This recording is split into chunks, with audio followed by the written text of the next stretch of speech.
Graça e paz, amados. Bom dia.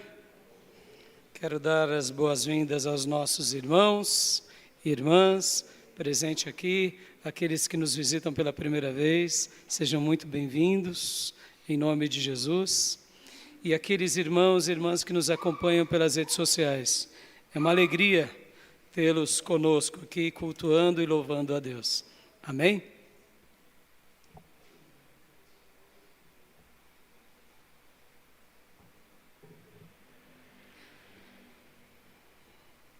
Te fazer uma pergunta. Deixa eu te fazer uma pergunta. A Igreja de Deus,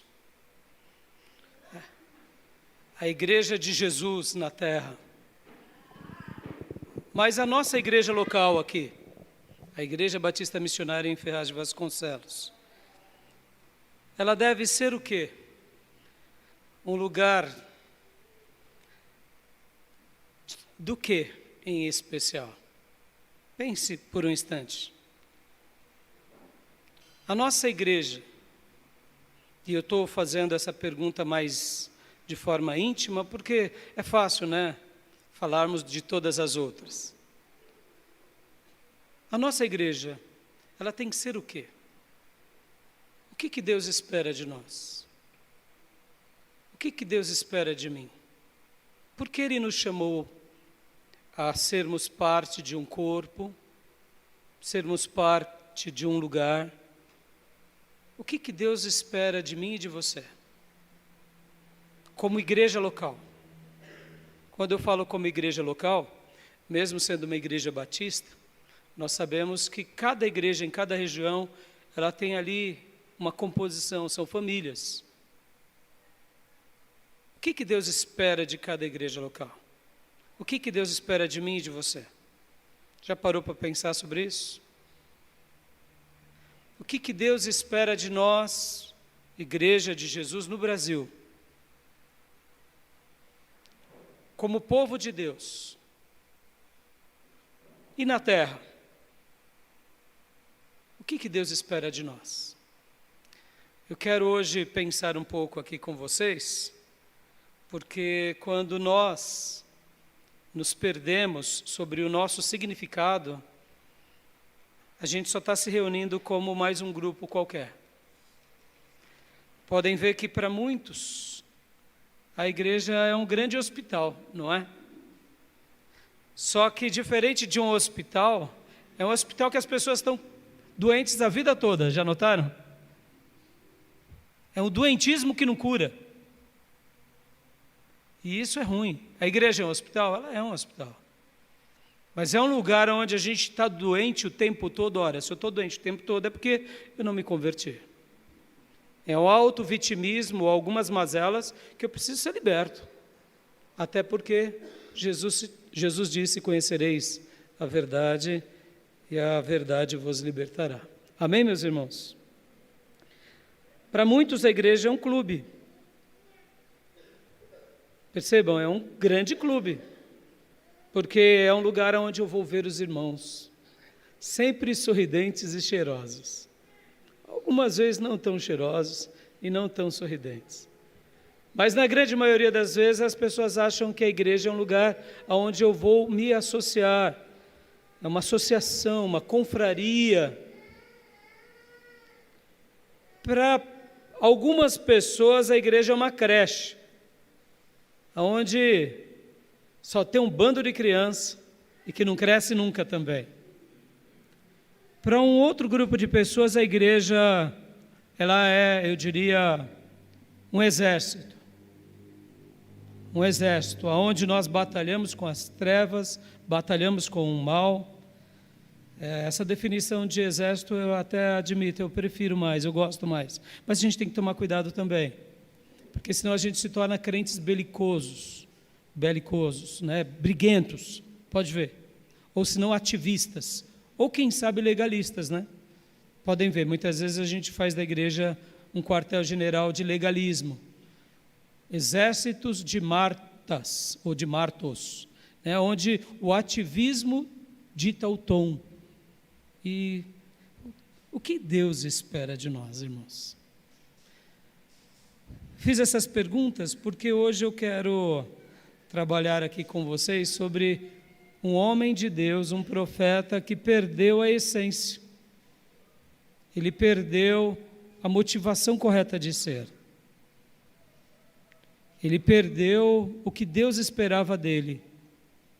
E hoje a gente vai refletir sobre o livro de Jonas. Então eu convido meu irmão, minha irmã a abrir a sua Bíblia no livro do profeta Jonas, porque hoje a gente vai trabalhar nesse livrinho tão curto, de 4 capítulos apenas, e a gente vai refletir sobre ele. Essa semana, nas aulas do seminário, trabalhamos sobre o livro de Jonas e esse profeta não saiu do meu coração, não saiu da minha mente, e eu entendi que era isso o que eu deveria trabalhar aqui com vocês. Jonas é um profeta que venceu, mas era um derrotado. Olha que interessante. Já se sentiu assim? Está vencendo bastante, mas no fundo da sua alma está se sentindo derrotado? Derrotada? Curioso, não? Está vencendo, está conquistando, mas as coisas não estão fechando? Pois é, esse daqui é um profeta. Um profeta errante. Um profeta rabugento. Um profeta ingrato. Eu diria bem belicoso. Ele não queria o bem das pessoas, ele queria de fato que Deus mandasse fogo e destruísse as pessoas. Estão entendendo porque eu fiz as perguntas iniciais? Eu quero ler com os irmãos o texto de Jonas, capítulo 3, para que a gente possa pensar, mas antes de pensar sobre ele, vamos orar, meus irmãos. O título da minha mensagem hoje é Ódio e indiferença versus amor e compaixão. Ódio e indiferença versus amor e compaixão. Lembra que eu fiz uma pergunta há pouco? O que Deus espera de nós? Muitas vezes podemos não estar odiando o próximo, mas estamos vivendo na indiferença com o próximo. E o que Deus espera de nós? Deus espera de nós amor e compaixão. Deus espera de nós que tenhamos esses sentimentos dentro de cada um dos nossos corações. E a gente vai aprender aqui com Jonas, que Jonas, ele não queria saber muito desse negócio de amor, não. E compaixão, pastor? Nem um pouco. Pelo contrário, ele agia com indiferença. Ele agia com um certo ódio. Ele não tinha empatia. E eu quero orar agora. Eu quero trabalhar sobre Jonas, eu quero fazer aqui uma lição de casa com vocês. Porque se nós não estivermos vivendo em amor, em empatia, em compaixão, a gente está perdendo tempo na igreja. A gente está perdendo tempo. Como Jonas perdeu tempo, mas eu tenho uma boa notícia. Jonas foi o profeta que andou errado. Mas eu quero te dar essa excelente notícia. Deus teve paciência com ele. E Deus foi até ele. Eu não tenho dúvida que Deus está indo até você agora. Que Ele vai continuar vindo a nós agora. E vai nos ensinar a amar, a ter empatia e principalmente compaixão. Amém? Você quer isso para a sua vida? E essa mensagem de hoje, para você que me ouve aqui, ela é bem para nós aqui. Para o nosso cafofo. Para o nosso cafofo. Como foi para Jonas esse livro? Esse livro foi escrito para mostrar que profetas erram. Ora, esse profetas erram, porque a gente também não pode errar. Mas a questão não é essa, é mostrar o caminho da cura, é mostrar o caminho do conserto, é mostrar o caminho de Deus para nós, amém? Eu quero isso para a minha vida, e você? Então vamos orar? Pai, em nome de Jesus, muito obrigado, Senhor, pela história de Jonas, e agora, Senhor, eu te peço, fala aos nossos corações, e abençoa-nos, Pai, para que a gente possa, ó Deus, aprender contigo, com a Tua palavra, aprender, ó Deus, com o Teu Santo Espírito, a viver o projeto de uma igreja que realmente seja, ó Deus, em primeiro lugar, uma igreja que Te agrada, segundo a Tua medida, segundo os Teus valores, segundo os Teus ideais. Não nos deixa, ó Deus, se perder conosco mesmos ou, quem sabe, com a vida. Pelo contrário, Senhor, nos ensina e, ó Deus, nos livre, ó Deus, de qualquer engodo, de qualquer erro, de qualquer sistema corrompido. Livra-nos, ó Deus, livra-nos de um amor líquido, de um amor de troca. Livra-nos, Deus, de uma relação, eu diria, utilitária. Livra-nos, ó Deus, de viver um cristianismo secularizado, ou quem sabe apenas nominal. Ó Deus, nessa manhã, nesse culto de ceia, eu te peço, fala aos nossos corações e abençoa-nos grandemente, em nome de Jesus. Amém. Vamos ler aqui Jonas 3, versículo de número 1 em diante. Estarei lendo na NVI. Jonas 3 diz assim, meus irmãos: a palavra do Senhor veio a Jonas pela segunda vez com esta ordem, : vá à grande cidade de Nínive e pregue contra ela a mensagem que eu lhe darei. Jonas obedeceu à palavra do Senhor e foi para Nínive.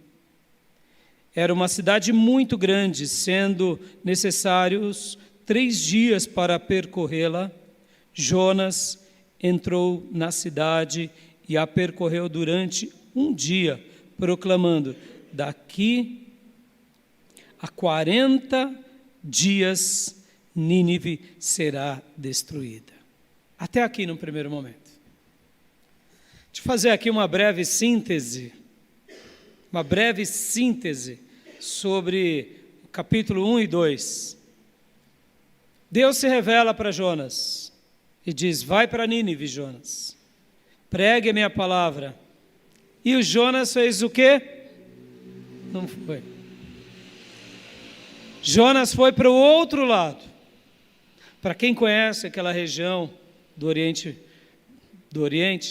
a Palestina, Israel, nós sabemos que temos o Mar Mediterrâneo, e a leste do Mar Mediterrâneo está ali Israel, a Síria, Israel, e logo vem ali o Egito, e para baixo a África, para cima a Anatólia.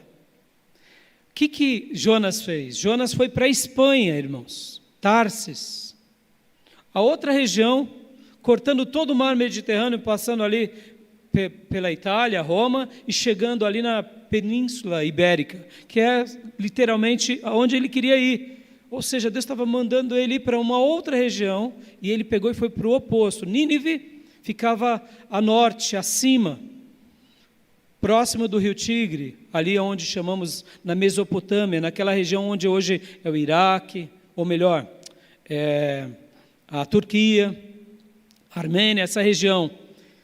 Ali era Nínive, ou seja, era subindo a nordeste. Era distante, mas era em terra. Não precisava pegar barco. Precisava ir, talvez no máximo, pegar um barco ali de Israel e ir até a Síria, para encurtar um pouco a distância. No máximo. Mas não, ele vai para o outro lado. E esse é o episódio, é um profeta que foge que foge do quê? Da vocação. Deus veio a ele e se revelou, faça isso. Ele disse, não vou fazer. E aí é o capítulo 1.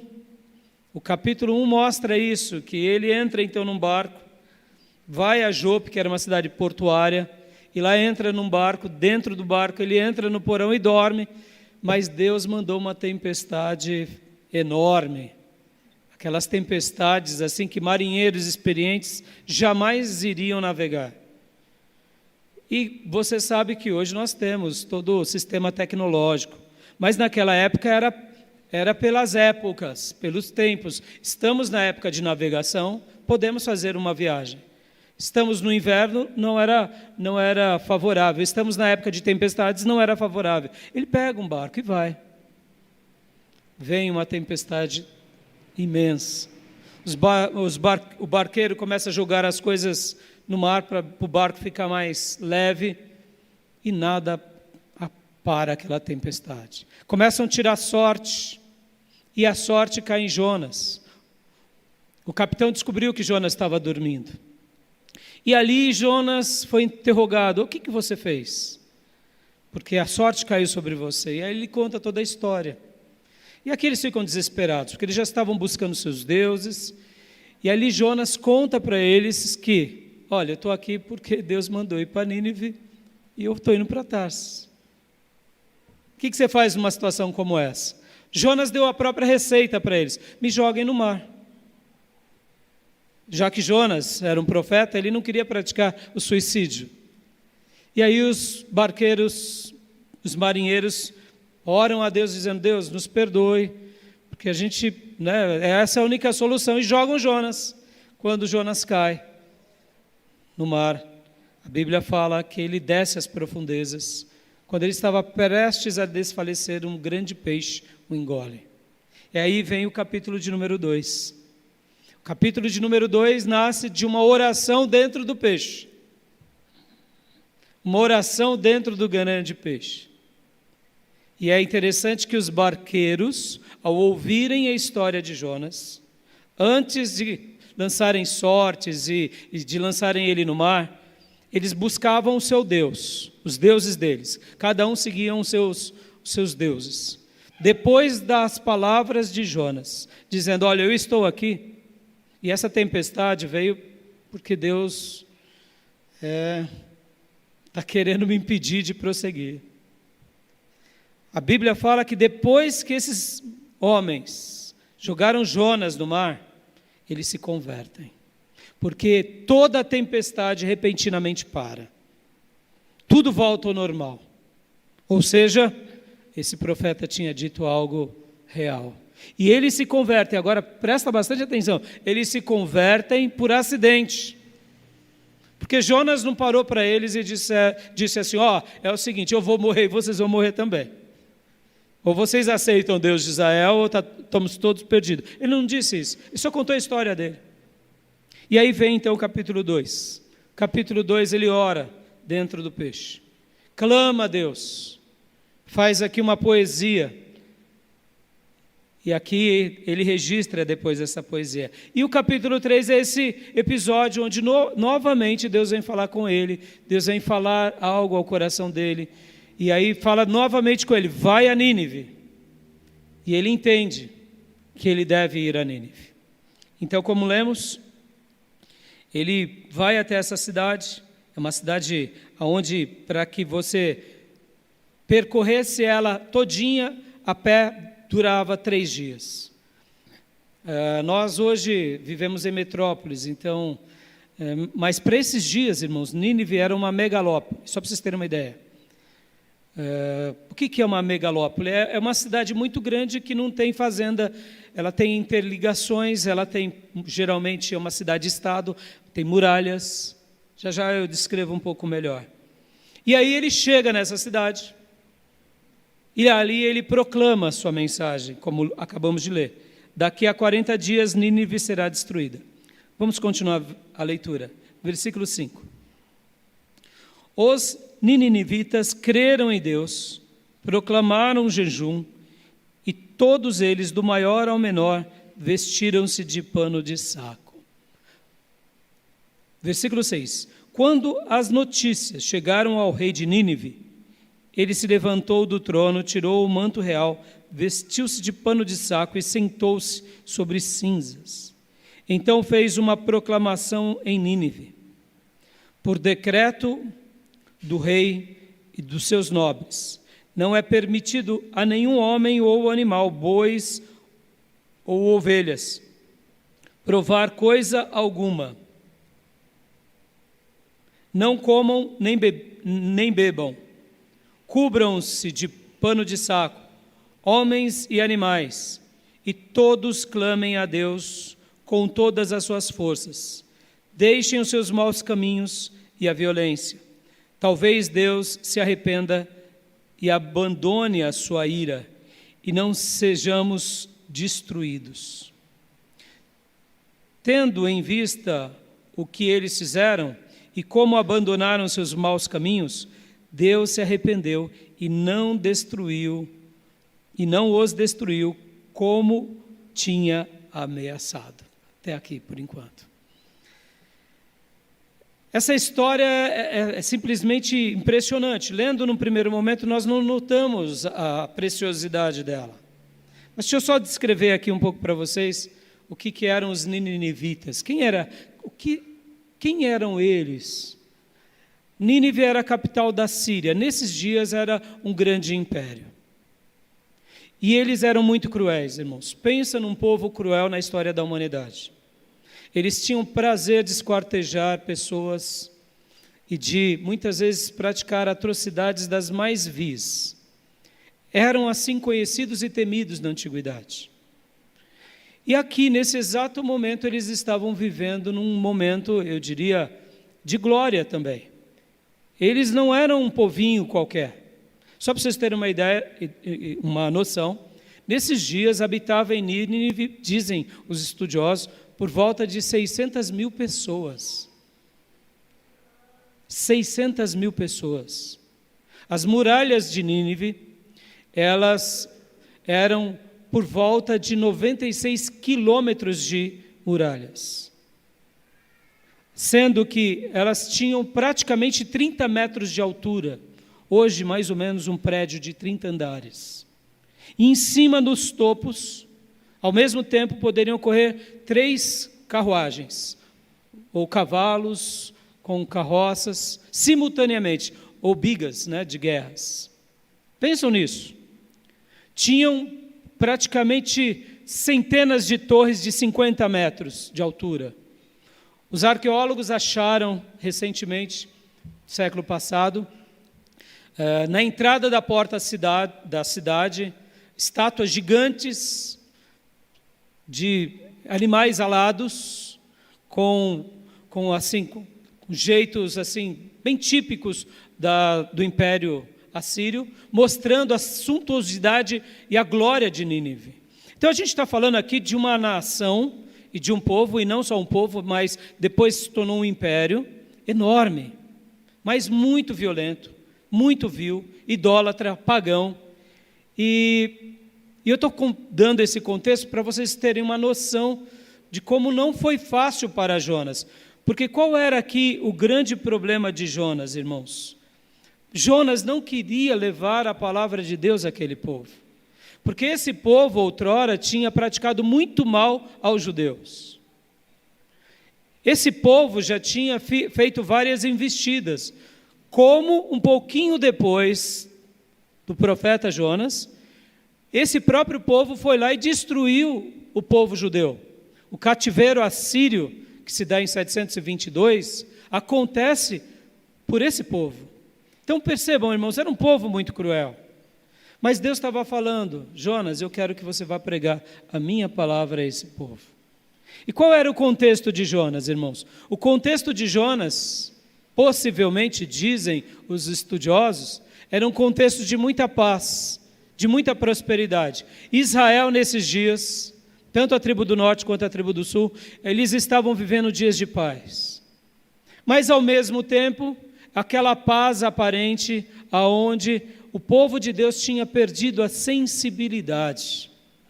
Sabe quando está tudo bem, mas as coisas não estão tão bem?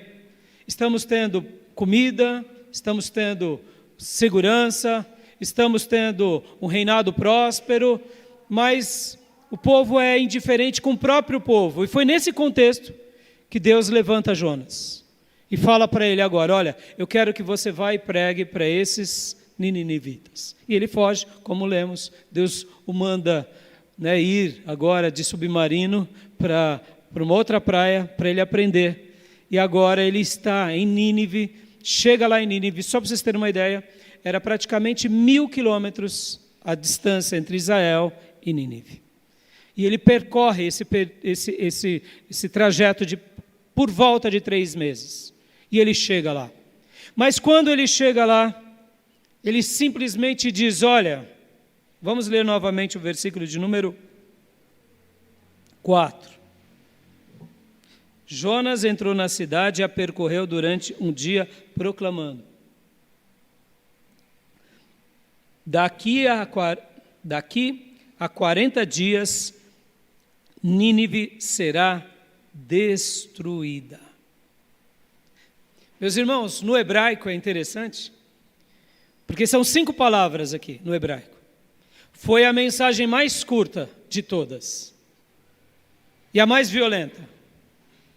E Jonas, olha só que interessante, ele não ficava explicando o que seria isso. Lembra que eu falei? Era um povo pagão, era um povo ímpio, mas era um povo que Deus estava querendo salvar. Deixa eu te perguntar, meus irmãos, fazer uma pergunta aqui antes de prosseguirmos. Temos visto muito ódio no mundo? Está difícil ultimamente ou não?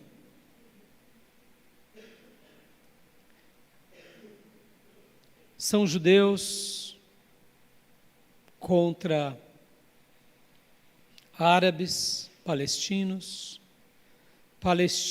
e árabes e persas contra judeus, contra americanos. São presidentes, como foi recentemente o Trump, boçalmente fazendo uma declaração dizendo que iria extinguir uma civilização. Meus irmãos, percebam, coisa ridícula.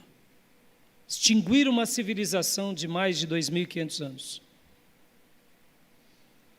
Extinguir. Ridículo isso. Vamos lá. Tem tido muito ódio no nosso país, direita contra a esquerda. Nos jogos de futebol, percebam, irmãos, até no jogo de futebol, são amigos até que descobrem o time do outro, famílias destruídas, questões ideológicas, tem atrapalhado a gente ou não? Eu vi uma reportagem esses dias, eu não sei se foi criação de inteligência artificial, mas a gente tem visto assim, a defesa do ódio o tempo todo, em todos os lugares. E ali uma pessoa perguntava a uma judia sobre os árabes e palestinos, e ela dizia: e quem liga para eles? Meninas novas, judias, dizendo: não, eu queria que se terminasse o povo árabe. E eu sei que o oposto também é verdadeiro. Os grupos terroristas, repleto de ódio. Estou fazendo essas perguntas aqui, meus irmãos, porque, percebam, quando o ódio é presente e incentivado, e apoiado, e justificado, a indiferença acaba sendo normatizada. Quando a gente vive no meio de tanto ódio, que a gente ser indiferente com o outro é normal. Porque eu não estou odiando. Não é assim? Não, o ódio não, a indiferença pode. E quando essa indiferença ou esse descaso deixa de ser notado, deixa de ser percebido e passa a ser apoiado, a nossa humanidade vai lá para baixo. A gente vive pior do que bichos. E por que eu estou fazendo essa crítica e quero hoje usar aqui Jonas? Porque muitas vezes, como igreja, também sofremos desse mal. Muitas vezes, como igreja, sofremos disso. A pessoa não é do nosso gueto, logo Que o diabo que te carregue. Ué, a igreja existe para quê? Para mandar os outros para o inferno? A pessoa não faz parte do nosso grupo, do nosso cafofo. Senhor, queima ele. Isso dá um pensamento de seita, viu, meus irmãos? Seita é assim. Meus irmãos, percebam, o pensamento de seita não acontece só numa religião. Num grupo político você pode ter pensamento de seita.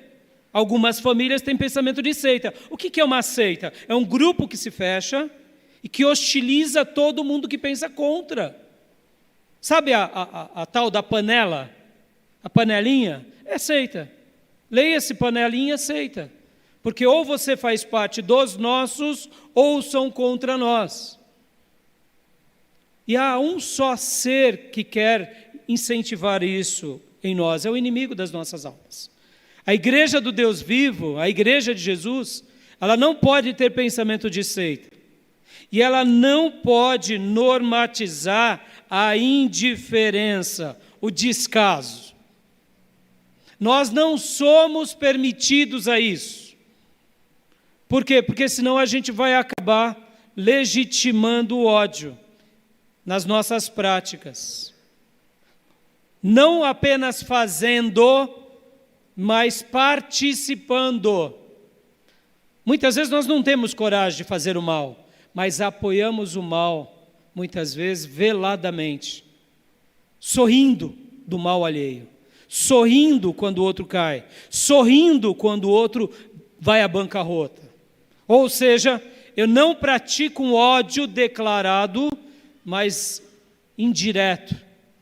O outro se deu mal, bem feito, mereceu. E é isso que eu quero hoje refletir, porque para a gente voltar ao texto e eu continuar falando um pouco sobre Jonas, qual é a importância desse livro aqui, meus irmãos, no Velho Testamento? Num período em que Israel estava vivendo um momento de glória, de prosperidade. E qual é o propósito de Deus de permitir com que o próprio autor Jonas escreve aqui, só para vocês terem uma ideia, na terceira pessoa, ou seja, ele faz uma autobiografia de si, mas ele é o vilão da história. Ué, que sentido tem isso? Você vai escrever uma autobiografia de você, e o que você quer deixar? Você quer deixar um legado, você quer contar os seus sucessos, não é assim? Ele vai na contramão, ele é o vilão, ele é o mesquinho, ele é o maldoso, é o rancoroso, por 2 vezes pede a morte para Deus, não quer saber do povo pelo qual Deus manda ele pregar, prega uma mensagem curta, torcendo para que o povo não se arrependa. Vocês vão ver, a gente vai ler agora o 4. Ele prega, daqui a 40 dias Nínive vai ser destruída, vai ser devastada, e ele torce para que o fogo venha dos céus, fogo e enxofre, todo mundo ora. Mas vem cá, quem ele era? Ele era filho do Deus vivo. Quem mais? Possivelmente sacerdote. Quem mais? Profeta. Pastor, mas isso passou. E por que tem esse livro bíblico aqui? Isso passou na cabeça dele? Passou. E por que tem esse livro bíblico? Tem porque ele agora aprendeu. Ele estava deixando um legado ao seu povo. Olha como eu fui pequeno.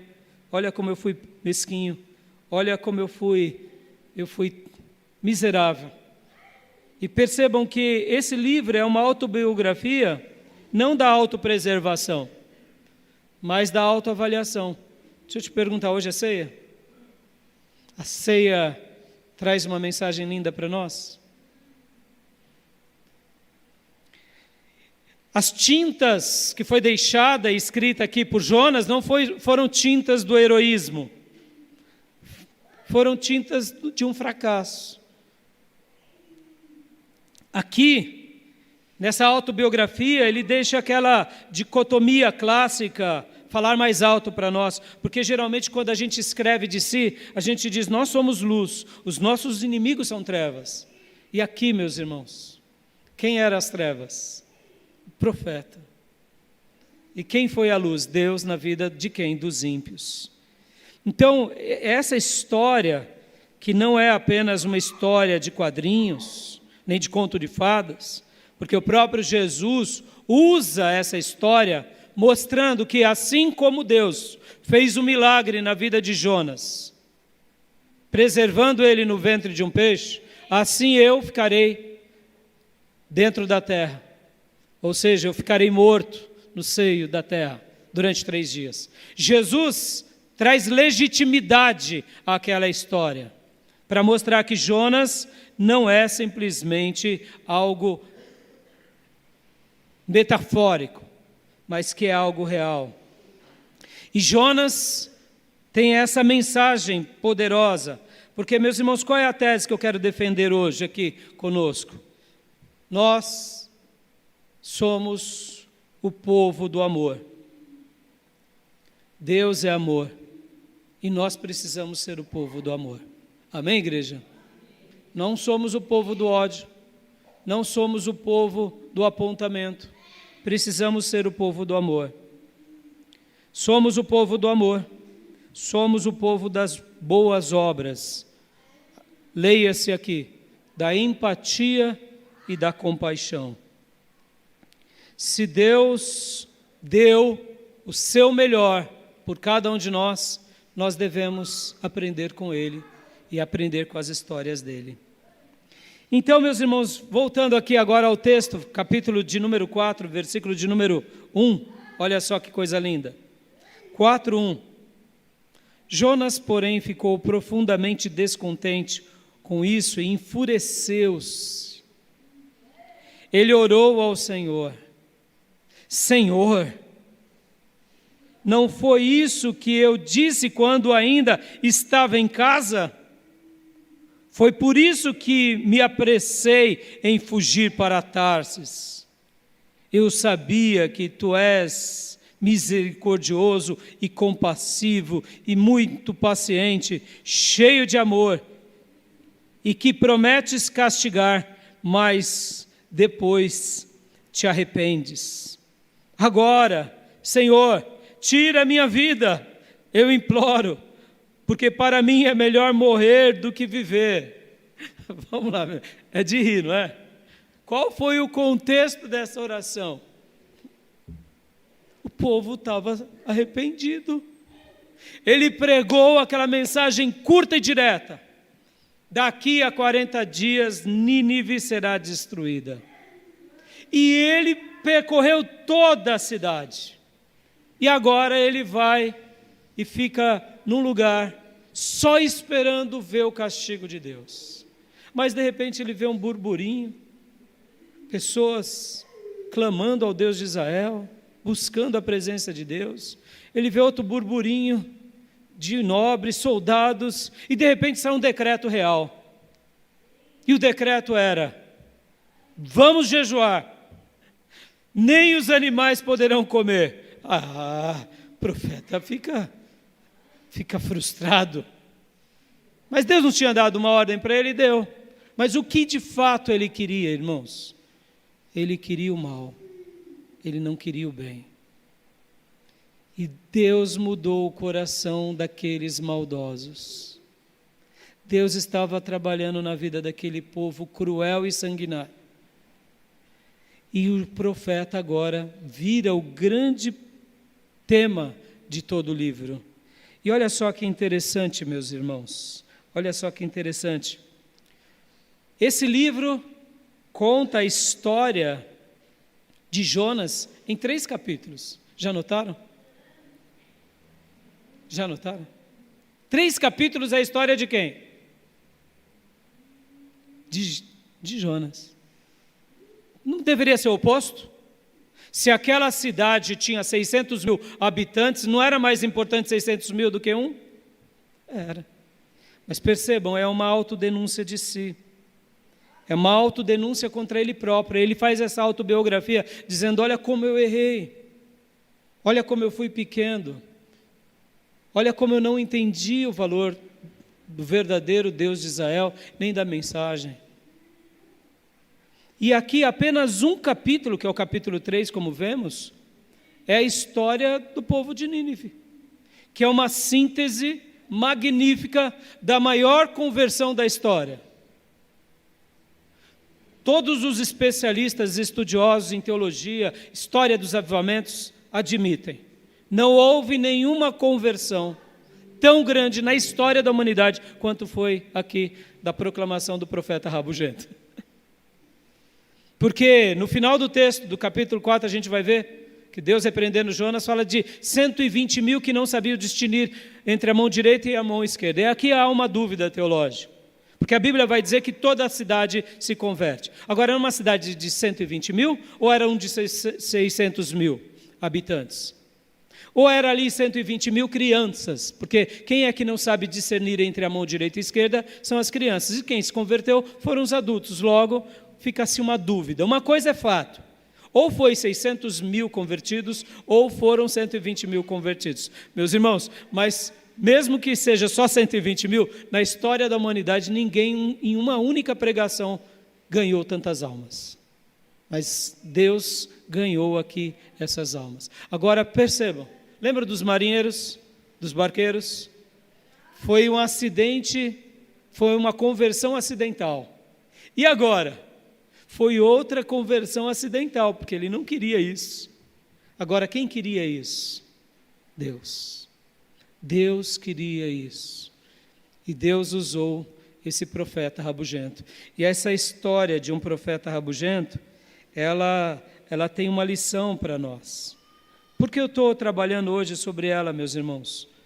Porque, em primeiro lugar, eu queria destacar aqui algo a vocês, nessa manhã tão linda. Deus controla tudo. Ele tem poder sobre tudo e todos. Mas Deus, Ele deixou com que o nosso coração também fosse guiado, ora, por nós mesmos. Não é assim que acontece comigo, com você? Deus controla tudo. Deus tem o poder sobre tudo. Mas Ele nos deu uma certa liberdade de escolha, de resposta. Porque amar e odiar dependem de nós, não de Deus. Termos indiferença ou termos compaixão depende de nós, não de Deus. Mas, pastor, Deus controla tudo? Controla tudo. E aqui onde entra uma das lições mais lindas de Deus com relação a nós. Deus nos deixa caminhos, diretrizes, orientações, mas Ele quer que a gente passe por elas docemente e não burramente. Perceba que esse profeta rabugento, ele aprendeu na marra. Pode ver que ele é o profeta vencedor fracassado. Irmãos, vamos lá.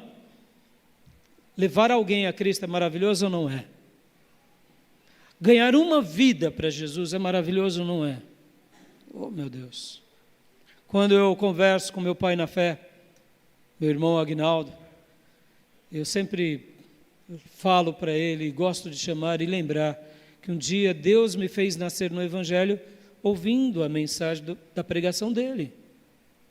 Ali na Bolsa, ali no pregão da Bovespa, enquanto ele ficava numa cabine frente à minha, na Vaz Guimarães, eu trabalhava naqueles dias na Planibank, ele vinha pregar para mim, e ele pregava para mim, eu dizia, Aguinaldo, eu já tenho Jesus, e ele falava, no dia que você conhecer o Cristo ressurreto, você vai entender o que eu estou te dizendo. No dia que eu me converti, meus irmãos, eu entendi o que ele queria dizer, porque quando temos uma religião apenas na mente e não no coração, a gente não entende direito o que significa o amor, a compaixão, a empatia. Talvez você nasceu dentro da igreja, ou quem sabe você já há muitos anos frequenta uma igreja. A grande questão é, será que temos crescido em amor, em empatia, em compaixão? Ou será que a gente tem perdido isso? Porque perceba, mesmo depois de muitos anos, é possível que a gente perca o amor, é possível que a gente perca a empatia, e é possível que a gente perca a compaixão. Dentro da igreja. E se eu perco dentro da igreja, Como que eu vou amar os ninivitas? Como eu vou amar aquele que pensa contrário a mim na política? Como eu vou amar aquele outro povo que me hostiliza ou que me vê como inimigo? E é por isso que Deus controla tudo e todos para sempre. Mas Ele quer que também a gente aprenda com Ele. Ele quer que a gente aprenda, sabe, a prescutar o nosso coração. Porque senão a gente não vai estar fazendo aquilo que de fato Ele deseja e quer. Deus aqui na história de Jonas mostra como Ele tem controle sobre tudo. Perceba, era um profeta, que Deus estava querendo ensiná-lo, ensinar ao seu povo, mas sobretudo salvar uma nação. Mas esse profeta agiu com dureza. Mas percebam o controle de Deus no cosmos. Deus envia uma tempestade. Deus depois envia um grande peixe para engoli-lo. Deus o sustenta numa caminhada. Quando ele chega lá, ele proclama, mesmo não querendo aquele resultado. A gente vai ver agora no capítulo 4, depois dessa oração. Ele lamenta-se porque ele diz: Deus, eu sabia que o Senhor era compassivo, que o Senhor era bondoso. Por isso que eu fugi para Tarsis. Eu não queria que acontecesse isso. E aí vamos continuar a leitura. Versículo de número 4. O Senhor lhes respondeu, 4:4. Você tem alguma razão para essa fúria? Jonas saiu e sentou-se num lugar a leste da cidade. Ali construiu para si um abrigo, sentou-se à sua sombra e esperou para ver o que aconteceria com a cidade. Então o Senhor Deus fez crescer uma planta sobre Jonas para dar sombra à sua cabeça e livrá-lo do calor, o que deu grande alegria a Jonas. Mas na madrugada do dia seguinte, Deus mandou uma larva atacar a planta e ela secou-se. Ao nascer do sol, Deus trouxe um vento oriental muito quente e o sol bateu na cabeça de Jonas, ao ponto de ele quase desmaiar. Com isso, ele desejou morrer e disse: para mim seria melhor morrer do que viver. 2 vezes ele deseja a morte, meus irmãos. Olha que profeta mimado. Agora olha só que curioso. Logo quando Deus fala com ele e Deus pergunta a ele: você tem alguma razão para essa fúria? Percebam que o texto fica em silêncio. Ele não responde para Deus. Ele é um profeta mimado. Guarde isso, meus irmãos. Ou a gente aprende e cresce, ou a gente fica marcando passo na vida o tempo todo. O tempo todo. Ou a gente amadurece, ou a gente fica marcando passo, senão regride. Perceba que Jonas não dá uma resposta para Deus. Ele ora dizendo: Deus, eu sabia que o Senhor era misericordioso. Agora eu te digo mais uma vez, ele era o quê, meus irmãos? Ele era um profeta. Mas ele queria o bem para ele, para o povo dele, e não para o próximo. Perceba, quando a gente perde essa noção, a gente perde tudo. Aqui Deus está movendo a natureza e o cosmos para trazer ele à tona. E aqui, mais uma vez, lembram? Deus fez uma tempestade, mandou um grande peixe, levou ele a pregar uma mensagem sucinta. Aquele povo se converte. Percebam os milagres. De todos os grandes milagres aqui, o maior de todos é a conversão de uma nação ímpia, de rei, de poderosos e de pessoas. E agora ele sobe para um lugar, senta-se a leste da cidade, constrói um abrigo ali, e Deus permite com que uma plantinha cresça, para protegê-lo do sol. Deus agora envia uma larva que come a plantinha de um dia para o outro. Percebam, o nosso Deus, Ele tem controle de tudo, meus irmãos. Desde uma tempestade, a um grande peixe, até uma planta e uma erva. Tudo está trabalhando para nos ensinar. Deus sempre vai querer nos ensinar. Felizes são esses que entendem que Deus controla tudo e Deus pode tudo, mas Deus deixou o nosso coração para que a gente aprenda. Pode ver que Deus poderia invadir o nosso coração e mudar do dia para a noite. Mas o que Deus geralmente faz conosco? Ele nos guia para que a gente se posicione. Ele nos orienta. Ele vai nos permitindo viver e aprender, tentativa e erro. E assim que a gente deve aprender. E aqui, agora, continuando, logo depois dessa segunda fala, versículo 9. Mas Deus disse a Jonas: você tem alguma razão para estar tão furioso por causa da planta? Respondeu ele: sim, tenho. Eu estou furioso ao ponto de querer morrer. Mas o Senhor lhe disse: você tem pena desta planta, embora não tenha podado nem a tenha feito crescer? Ela nasceu numa noite e numa noite morreu.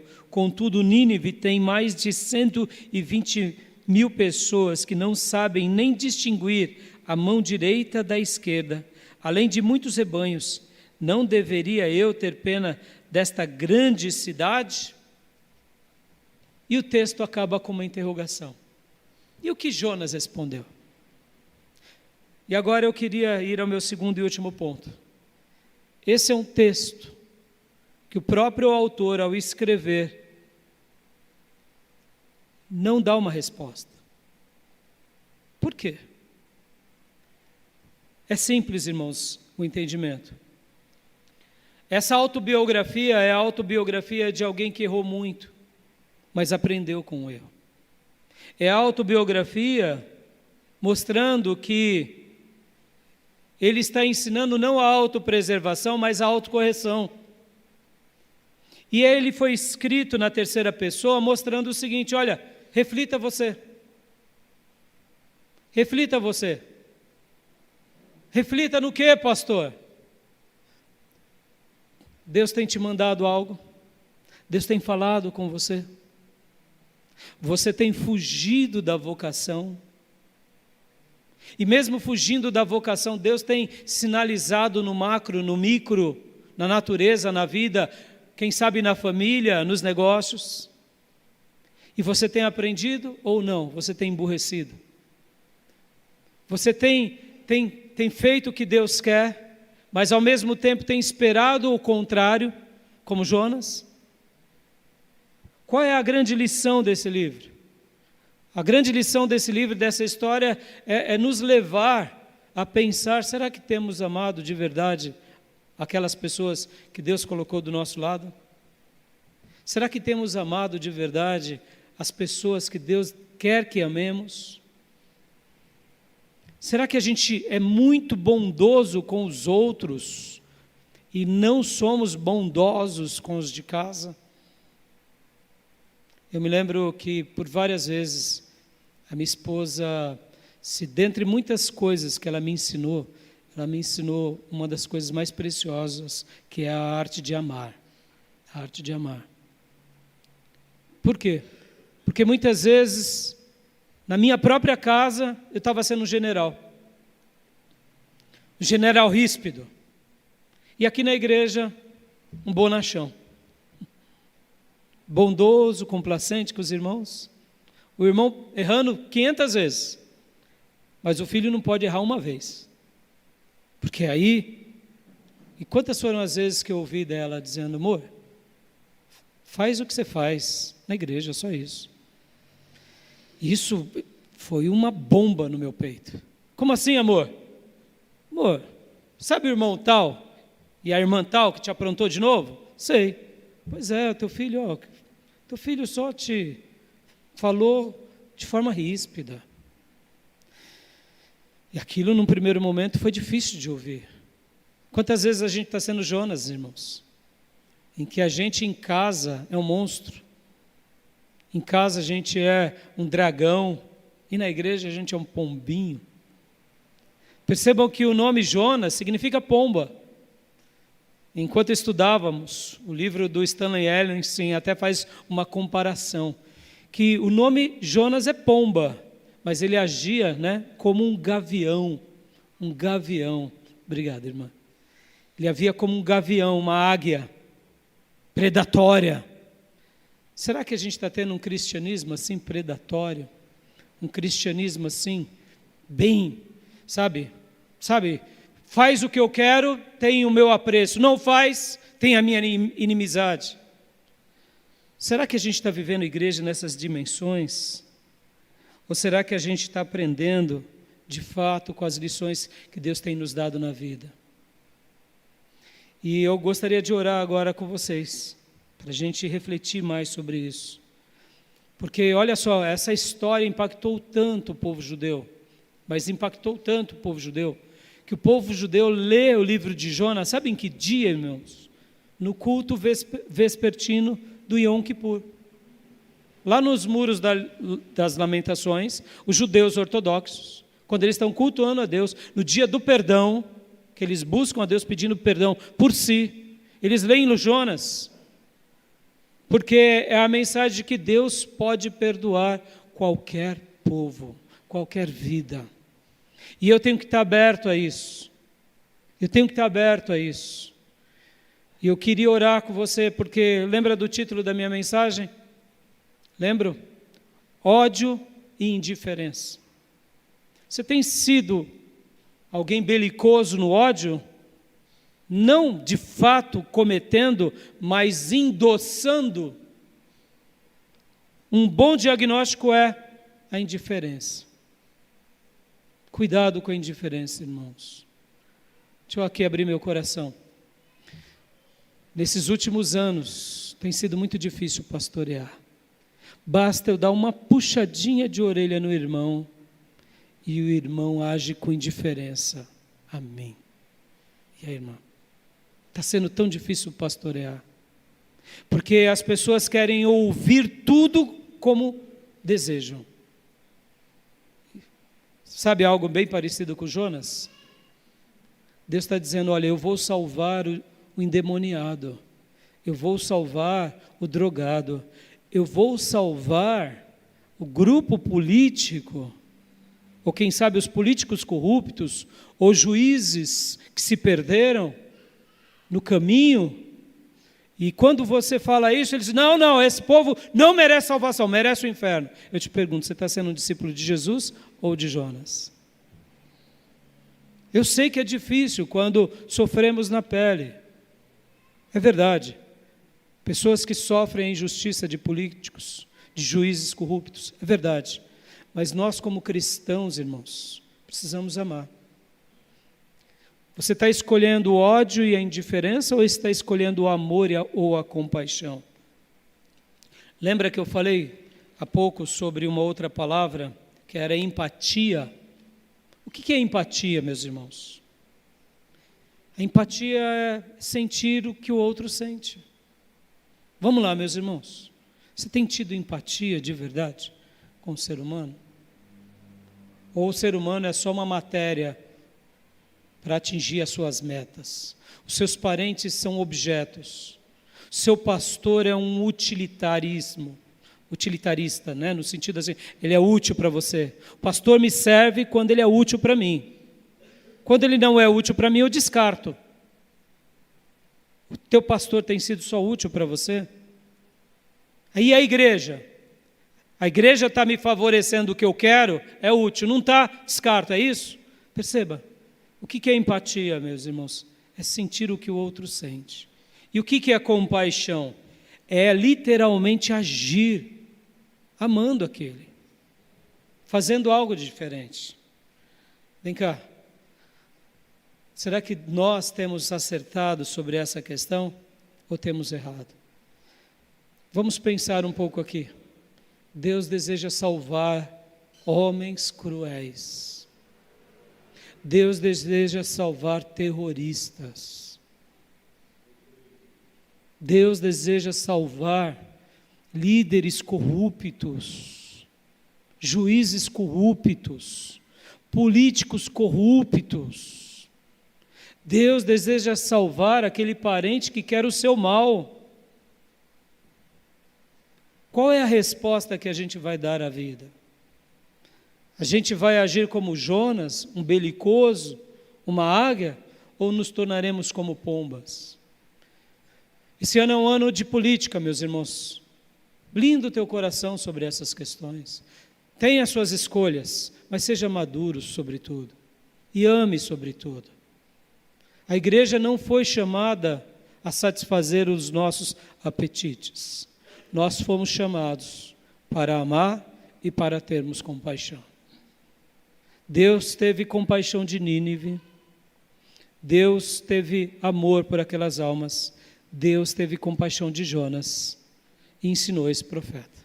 Que nessa manhã a gente possa aprender com esse profeta. Que a gente possa aprender um pouco mais com a vida. E que a gente possa amar, ter empatia e compaixão. Amém? Eu quero orar com vocês agora. Pai, muito obrigado por essa manhã. Obrigado por esse texto.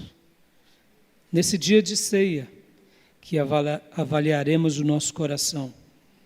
Não nos deixa, Senhor, se perder, ó Deus, com a indiferença e muito menos com o ódio. Mas nos ajuda, Deus, a agir como o Senhor espera de nós. Como Jesus agiu, como os apóstolos agiram, como muitos filhos teus fizeram, escrevendo uma história linda, positiva nos teus caminhos. Senhor, livra-nos desse pensamento predatório e ajuda-nos a viver um verdadeiro cristianismo, onde quer que a gente esteja, no trabalho, na família, nos negócios, que possamos ser cristãos de verdade, Pai, e que a gente possa refletir sobre esse texto que para com uma pergunta, para que a gente dê uma resposta a nós, uma resposta particular. Ó Deus, tenha misericórdia do coração dos meus irmãos, das minhas irmãs, repreende tudo o que não procede do Senhor, que tenha se levantado contra as nossas vidas, e nos abençoa, Pai, grandemente, em nome de Jesus. Amém. Amém, meus irmãos? Lembram-se que o texto termina com uma pergunta. É individual, é pessoal. Que a gente possa dar uma resposta positiva a Deus, amém? Eu deixo essa mensagem ao coração de cada um de vocês e que a gente possa aprender com o Evangelho a amar, a ter empatia e a ter compaixão.